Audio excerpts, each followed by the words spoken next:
verses 1 through 6, 9 through 10. So the king and Haman went in to feast with Queen Esther. On the second day, as they were drinking wine, the king said to Esther, "What is your petition, Queen Esther? It shall be granted to you. And what is your request? Even to half my kingdom, it shall be fulfilled."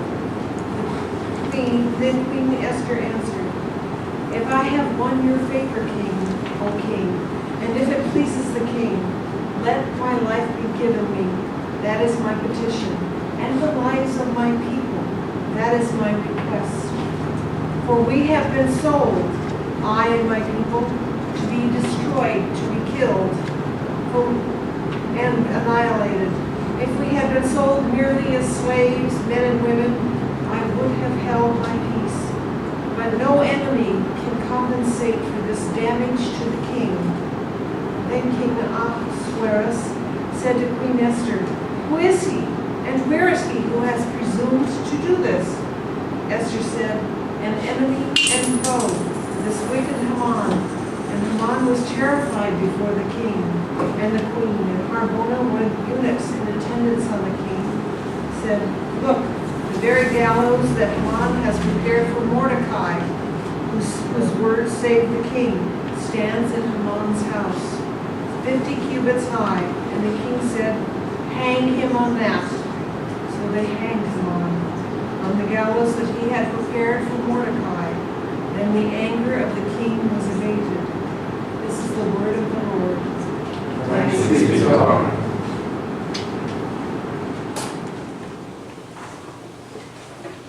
Science fiction is never quite what we think it is. While it may stir in our conscience some idea of the great unknown, a final frontier, planets, stars, space battles, rogue pilots, whatever, science fiction is always about aliens, about social others, about foreign creatures and hostile disputes. You see, we watch films or read books about science fiction because we relate to them. Because science fiction isn't about a galaxy far, far away, about Vader or Spock. It's about human inability to live peacefully with one another here on planet Earth. And books like science fiction, in the science fiction genre, raise questions for us. How do we live with aliens in our midst? And it seems like the questions of science fiction are the same questions that Esther, the book of Esther that we read today, asks us. You see, when Esther sees people who are being mistreated in her presence, she's wondering the same question of the genre. When someone else is being alienated, when tribes are being created and others are cast out, what do we do in response? And perhaps the book of Esther takes it a step further that science fiction will not for us. Where is God, Father, Son, and Holy Spirit in the midst of a modern crisis? And before I jump into Esther's tale, I want to hit a quick pause button. We are all incredibly fortunate to have the living Word, to have Scripture that's not just a how-to self-guide book for living a better, purified life with a few simple steps. We read a book that's living and active, a book that deals with real pain, suffering, conflict, past, present, and future. It's something that speaks to the many isms today: sexism, classism, tribalism, where we self-segregate into echo chambers and make others into ignorant enemies.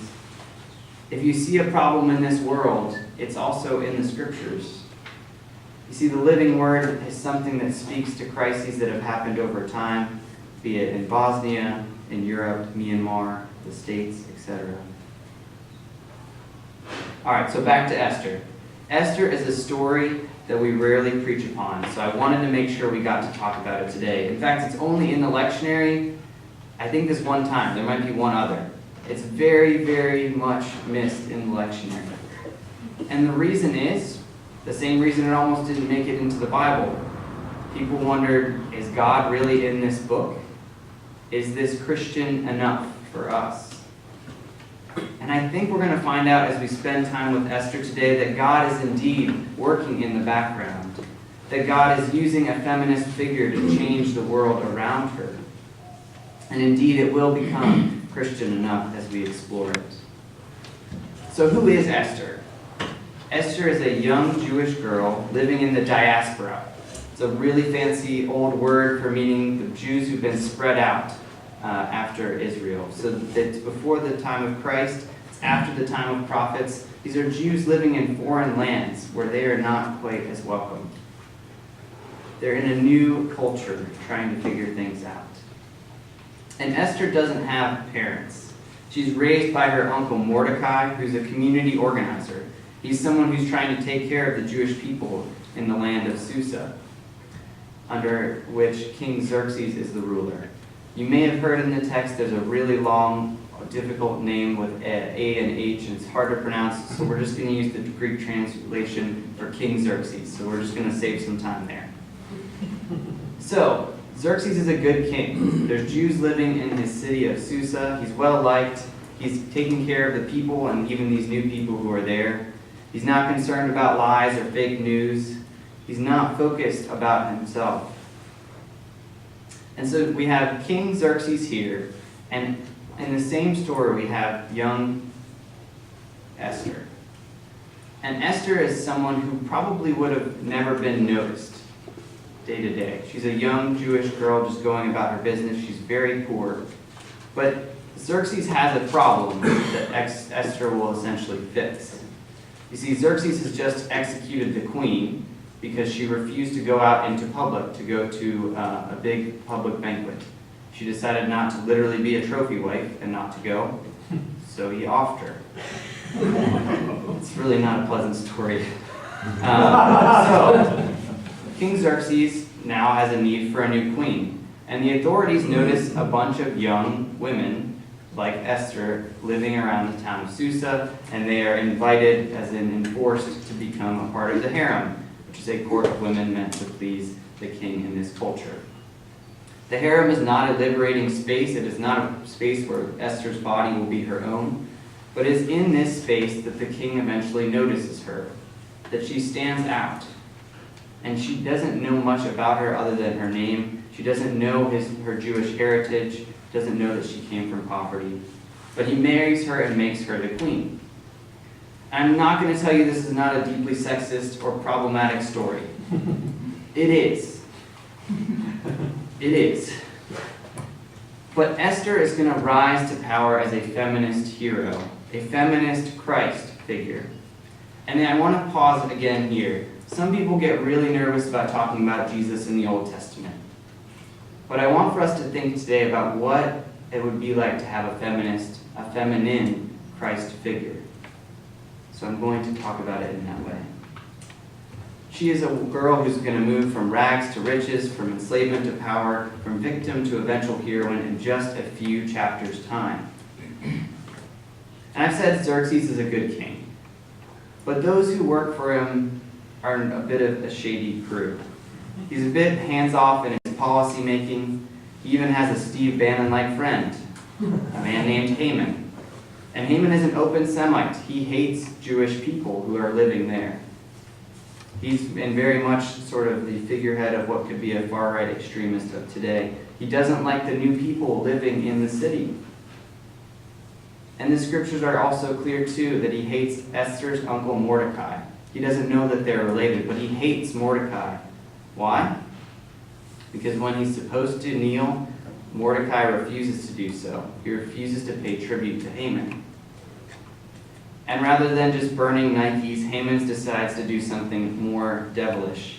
He decides to take his extreme nationalism and decides to make it into public policy. So in chapter 3, he lays out his evil plan. And I'm going to paraphrase here. Haman says to King Xerxes, "There's a certain people dispersed among the peoples in all of your provinces of your kingdom, and they keep themselves separate. Their customs are different from those of your people. They do not obey the king's laws, and it's not in your best interest to tolerate them. So if it pleases you, let a decree be issued to destroy them, and I'll even pay for it." And here the king actually says you can keep your money, but do with the people as you like.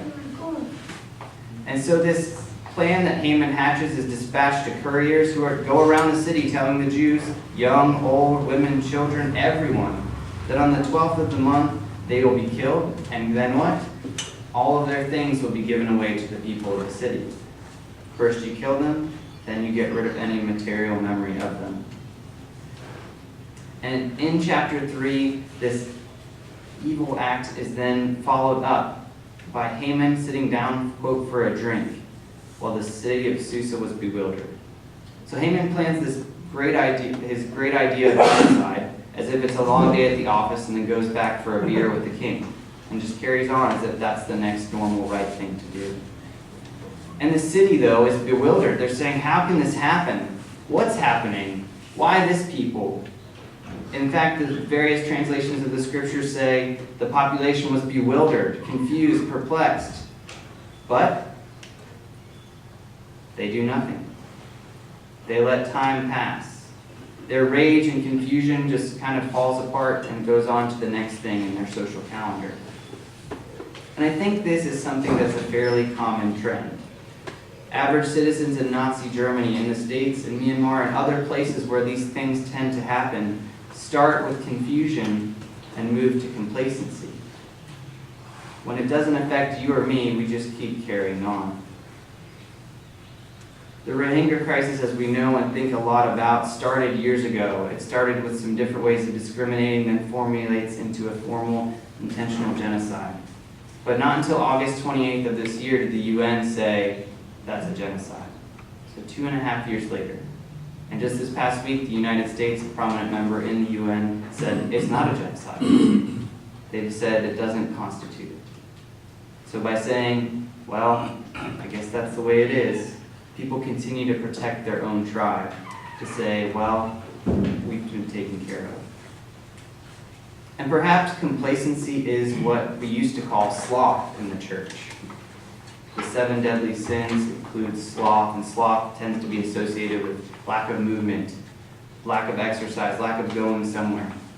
But I think today with injustice, sloth or complacency is just awaiting and allowing things to happen until someone comes looking for us. And so that's what Susa's population does. Time goes on. They do nothing. But the voice of God and of Christ comes in Queen Esther, our heroine in this story. Now she's maintaining a secret identity. No one knows she's a Jew. She's supposed to be limited by the patriarchy around her. But yet she decides that she won't stand for what's about to happen on the 12th of the month. So she decides to go speak with the king. And in this culture, this was something very, very unexpected. You see, even if you had paid the king a lot of cash and had made a big donation to try to get something out of it, you couldn't guarantee yourself an audience with him the next day, King Xerxes. Nor were the queens ever supposed to go to the king. These aren't people living in the same marital space, doing the same activities, having the same hobbies. She's only summoned and brought there when she is needed. And so she decides to take this huge risk by going to King Xerxes. Our feminine Christ figure shatters the norms of gender, of what's expected and enforced upon her all the time. When she realizes that something so terrible is about to happen, a genocide in her own midst, something that will affect people, be they strangers, or even someone as close as her own uncle, she decides to do something. She does decide to act.